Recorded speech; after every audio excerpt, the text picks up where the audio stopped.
Hello everyone, હું કાજલ સોલંકી ગણેશ ક્લાસીસમાં તમારું સ્વાગત કરું છું.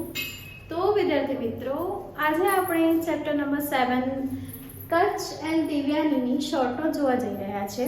તેની સરળ સમજૂતી આપણે મેળવીશું. Devyani was Shukracharya's daughter. દેવ્યાની એ શુક્રાચાર્યની છોકરી હતી. She was young and beautiful. તે ખૂબ જ યુવાન અને સુંદર દેખાવડી હતી.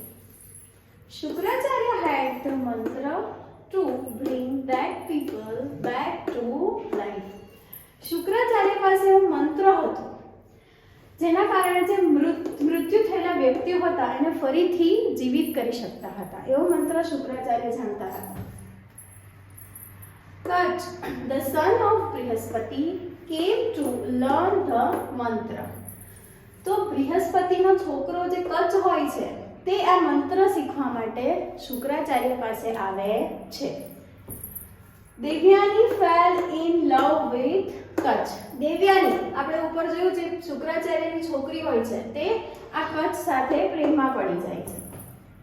The both would વંડર એટલે ફરવું, સિંગ એટલે ગાવું અને ડાન્સ એટલે નૃત્ય કરવું.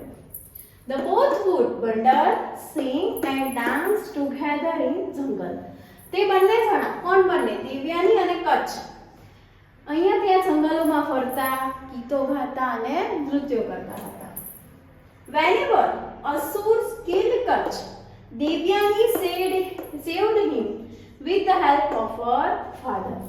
જ્યારે પણ અસુરો કચ્છને મારી નાખતા હતા ત્યારે દેવ્યાની તેના પિતા પાસે જે પેલી શક્તિ હતી એના દ્વારા કચ્છને ફરીથી જીવિત કરતી હતી.